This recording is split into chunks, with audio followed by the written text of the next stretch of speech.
President Trump on Sunday sitting down with Meet the Press in a wide-ranging interview covering topics from the economy to the future of the MAGA movement.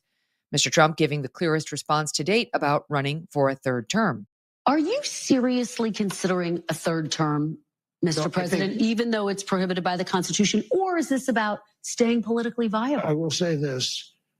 So many people want me to do it, but this is not something I'm looking to do. I'm looking to have 4 great years and turn it over to somebody, ideally a great Republican to carry it forward. You look at Marco, you look at J.D. Vance, who's fantastic. You look at, I could name 10, 15, 20 people right now just sitting here. The president then comparing the GOP to the current Democrat Party.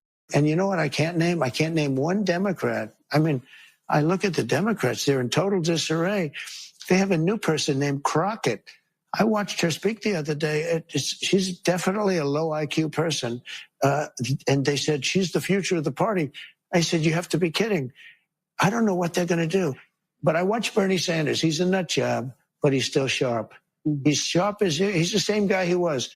Host Kristen Welker asking President Trump about comments he made last week regarding whether the tariff plan could lead to empty store shelves. President Trump responding, quote, maybe children will have $2 instead of $30. Maybe the $2 will cost a couple of bucks more than they normally would. The comments igniting a media firestorm.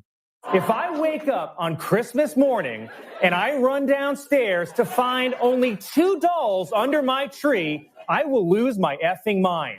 So Donnie Two Dolls thinks this country's kids are wildly oversupplied with dolls. The golden toilet guy is now preaching minimalism? Imagine if that had been Donald Trump's 2024 campaign message. You already have too much crap, you spoiled brats. The New York Post's cover story the following day, skimp on the Barbie. On Sunday, President Trump doubling down on the comment. Quote, I'm going to quote what you said. Maybe the children will have $2 instead of $30. Yeah. And maybe the $2 will cost a couple of bucks more than they would normally. Are you saying that your tariffs will cause some prices to go up? No, I think the tariffs are going to be great for us because it's going to make us rich. But you said some dolls are going to cost more. Isn't that an acknowledgement that some prices will go up? I don't think a beautiful baby girl that's 11 years old needs to have $30. I think they can have $3 or $4 because what we were doing with China was just unbelievable. We had a trade deficit of hundreds of billions of dollars with China. When you say they could have $3 instead of $30, are you saying Americans could see empty store shelves? No, I'm not saying that. I'm just saying they don't need to have $30. They can have 3. They don't need to have 250 pencils. They can have 5. On Canada, President Trump reacting to the re-election of Liberal Prime Minister Mark Carney. After his victory, he says that you didn't talk to him in that call about making Canada a 51st state. No, he called me. He was very nice, and I congratulated him. Do you plan to talk to him about making Canada a 51st state? He wants to come and see me. He's going to come this week or next week. So will you talk to him about making Canada a 51st state, annexing Canada? I'll always talk about that. You know why? We subsidize Canada to the tune of $200 billion a year. We don't need their cars. In fact, we don't want their cars. We don't need their energy. We don't even want their energy. We have more than they do. We don't want their lumber. We have great lumber. All I have to do is free it up from the environmental lunatics. We don't need anything that they have. Mr. Trump going on to say taking Canada by military force is unlikely. Quote, I don't see it with Canada. I just don't see it. Prime Minister Carney is expected to meet with President Trump at the White House on Tuesday, marking his first official visit since taking office in March. Coming up, an in-depth hit piece on Senator John Fetterman. Why now? And Prince Harry launches fresh shots at his family while also saying he'd like to reconcile with them. Sure, H. 1 in 2 adults have high blood pressure, and many don't even know it. That's a ticking time bomb. But here's the good news. You have the power to take control naturally with 120 Life. 120 Life is a blend of great tasting superfruit juices that can actually help lower your blood pressure naturally. 120 Life is formulated with ingredients that have been shown to support healthy blood pressure levels. It's trusted by hundreds of health professionals, and people have seen real, measurable results. You can try it yourself, risk-free, with their 2-week trial. Just go to 120life.com and use the code MK to save 15% and get free shipping. You can track your progress with a simple blood pressure monitor, watch your numbers drop, and feel the difference. They are so sure that 120 Life can noticeably lower your blood pressure in 2 weeks that they will give you your money back if you're not satisfied. Go to 120life.com. That's 120life.com. And remember to use code MK to save 15% off your order. On Friday, New York Magazine dropping a lengthy hit piece based off testimony from former staff raising questions about Senator John Fetterman's struggles with his health and overall fitness for office. Democrat Senator from Pennsylvania, John Fetterman, rising to national fame in a highly contentious 2022 Senate race against Republican candidate Dr. Mehmet Oz. Then candidate Fetterman suffering a stroke just days before the Pennsylvania primary. His campaign acknowledged the incident, but critics later accused the team, including his wife, Giselle Fetterman, of downplaying the severity and withholding key details about his long-term health. Concerns about Mr. Fetterman's health and fitness for office coming into sharper focus during his one debate against Dr. Oz, where Mr. Fetterman clearly struggled with auditory processing and communication. Hi, good night, everybody. I'm running to serve Pennsylvania. He's running to use Pennsylvania. Despite the health issues, Mr. Fetterman narrowly eking out a win, capturing 51% of the vote. In 2023, Senator Fetterman checked into Walter Reed National Military Medical Center for 6 weeks, seeking treatment for depression. Many at the time praised Mr. Fetterman for seeking the help he needed. In May of 2024, a year after he checked out of Walter Reed, Chief of Staff Adam Gentleson resigned from his post, citing his alleged alarm at Senator Fetterman's behavior and sending at that time an email to the senator's doctor outlining a series of concerns. Mr. Gentleson, at some point in the future, also reached out to Ben Terrace of New York Magazine, the author of this latest piece. Mr. Terrace describes the former chief of staff as, quote, a longtime Washington operator. He's worked for a liberal think tank and written a book about the filibuster. Mr. Terrace says he met Mr. Gentleson back when Gentleson worked for Harry Reid, saying, quote, we later became friends. At some point, Mr. Gentleson apparently shared with Mr. Terrace the text of the email he sent back in May of 24 to Senator Fetterman's doctor, outlining his concerns. From the New York Magazine piece, quote, it contained a list of them, from the seemingly mundane, quote, he eats fast food multiple times a day, end quote, to the scary, quote, we don't know if he's taking his meds, and his behavior frequently suggests he is not, end quote. Going on to say, quote, we often see the kind of warning signs we discussed, Gentleson wrote the physician, conspiratorial thinking, megalomania. For example, he claims to be the most knowledgeable source on Israel and Gaza around, but his sources are just what he reads in the news. He declines most briefings and never reads memos. High highs and low lows, long, rambling, repetitive, and self-centered monologues, lying in ways that are painfully, awkwardly obvious to everyone in the room, end quote. The profile describes an incident where Senator Fetterman was driving a car against the wishes of his staff, well over the 70-mile-per-hour speed limit, when he smashed his Chevy Traverse into the back of a 62-year-old woman's Impala, totaling both cars. Mrs. Fetterman, a passenger in the back seat, suffering from bruising of the lungs and spinal fractures. Senator Fetterman calling a staffer from the crash site, saying he fell asleep while driving. The officer on scene told the staffer it was a miracle no one died. While some of the stories from staff involved safety issues, some also involved political issues, leading to questions about whether this attack is politically motivated. As a senator, Mr. Fetterman has repeatedly defied Democratic norms. In the wake of October 7th, 2023, Senator Fetterman becoming the most outspoken Democrat supporter of Israel's war on Hamas. Mr. Fetterman lining his office with the photos of hostages kidnapped by Hamas. That support leading to 16 of his staff members to quit and eventually write an anonymous letter calling the senator's support for Israel, quote, a gutting betrayal.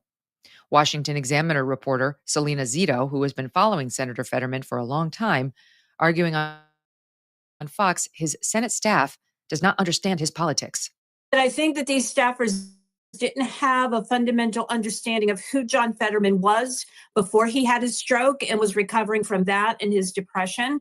And leading up to 2022, Fetterman has always been a very independent elected official, whether he was mayor or lieutenant governor of the state. He's never really been the darling of his party. If I remember correctly, his party's never even endorsed him when he's run for office. Senator Fetterman, also the only Democrat to meet with President-elect Trump back at Mar-a-Lago, the sole vote to confirm Attorney General Pam Bondi as well, and initially signaling support for Pete Hegseth as defense secretary. Despite internal pressure, Mr. Fetterman told his staff he thought it would be a bad look for all Dems to vote against the person who would lead the armed forces. In the end, he did not vote for him. According to New York Magazine, the decision caused such internal stress, Mr. Fetterman even floated not voting at all. More from the piece, quote, "The back and forth led to what one person in his office at the time called a full-blown meltdown. According to a contemporaneous text message from this staffer sent to a colleague, Fetterman had become so distraught about the Hegseth vote, as well as chatter in the media that he might switch parties and become a Republican, that he spent part of the day locked in his office, fighting with Giselle and crying while FaceTiming with staff. He says that they are trying to cancel him again, but we don't know who they are," a staffer said in a text. The piece describing many more incidents and seeming personality imbalances. Mrs. Fetterman telling the magazine any comments from the former chief of staff were part of an effort to damage her husband's reputation, claiming that she, quote, "would talk to John's doctors about what Adam Gentleson was telling me, and they would be confused. Those doctors would tell me that their concerns were not with John, but with Adam." Senator Fetterman declining to comment on the allegations against him. Quote, "He said that no one in his staff would know about his personal health situation and that anyone who told me otherwise was simply misinformed," wrote Terrace. Quote, "There's not really anything to respond when that's just not accurate," he said. Mr. Fetterman is not up for re-election until 2028. Prince Harry, fresh off of leaving his royal duties and then losing his legal battle to keep his UK taxpayer-funded security, firing new shots at the royal family. What else is new? Then insisting that he really, really wants reconciliation. On Friday, a senior UK judge rejecting Prince Harry's appeal in a case challenging a 2020 decision downgrading his security status after stepping back from royal duties. Prince Harry argued that his security was unfairly downgraded after he quit being a working royal, leaving him and his family vulnerable while in the UK. According to the court's judgment, the judge acknowledged Harry made, quote, "powerful and moving arguments," but concluded, quote, "the Duke's sense of grievance does not translate into a legal argument." The court ultimately finding that changes to his security were, quote, "an understandable and perhaps predictable reaction to the Duke of Sussex having stepped back from royal duties and having left the UK to live principally overseas." The prince, who has his own private security and plenty of money for more if he wants it, visibly agitated on Friday, describing to the BBC the terms of the arrangement. "If you're invited to the UK by your family, then we will give you security. If you come for any other reason, then you will get a very low amount of security. I'm not going to confirm what that is, but it is completely insufficient. Somewhere along the line, people have talked about the fact that it really, all it is someone on the end of a phone.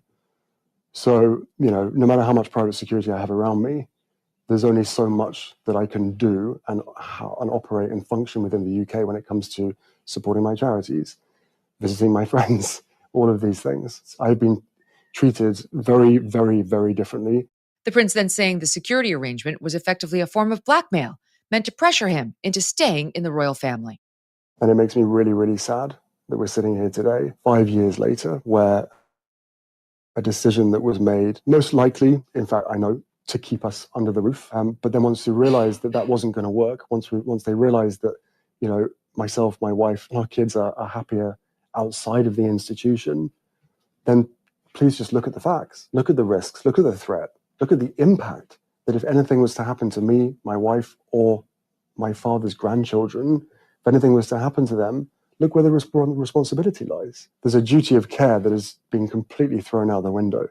The prince casting himself, yet again, as a victim, saying if anything were to happen to him, it would ruin the reputation of the UK. Whether I have an official role or not is irrelevant to the security needs that I would need. Whether I have an official role or not is irrelevant to the threats, risks, and impact on the reputation of the UK if something was to happen. Since stepping back from royal duties, Prince Harry and his attention-seeking wife, Meghan Markle, attempting to create a new empire in the media world. The couple airing out the royal family's dirty laundry across every platform available. Multiple podcasts, a memoir accompanied by a media blitz, reportedly earning them some $150 million, which also included a Netflix deal. They kicked it all off in 2021 with Oprah Winfrey and this moment. There are several conversations. There's a about conversation with you, with Harry, about how dark your baby is going to be? Potentially, and what that would mean or look like. Ooh. And you're not going to tell me who had the conversation? I think that would be very damaging to them. Okay. So how does one have that meeting? That was relayed to me from Harry. Those were conversations that family had with him. It was really hard to be able to see those as compartmentalized They were conversations. concerned that if he were too brown, that would be a problem. Are you saying that? I wasn't able to follow up with why, but that if that's the assumption you're making, I think that feels like a pretty safe one. Prince Harry offering no acknowledgement of any personal fault for his fallout with his family, closing the interview with this. Of course, some members of my family will never forgive me for writing a book. Of course, they will never forgive me for lots of things. I would love reconciliation with my family. There's no point in continuing to fight anymore. As I said, life is precious. I don't know how much longer my father has. He won't speak to me because of this security stuff. But it would be nice to reconcile. King Charles is currently undergoing treatment for an undisclosed form of cancer. No word on whether Harry's latest grievances reached the king as he deals with his health issues. And that'll do it for your AM update. I'm Megyn Kelly. Join me back here for the Megyn Kelly Show, live on SiriusXM Triumph Channel 111 at noon East, on youtube.com/Megyn Kelly, and on all podcast platforms.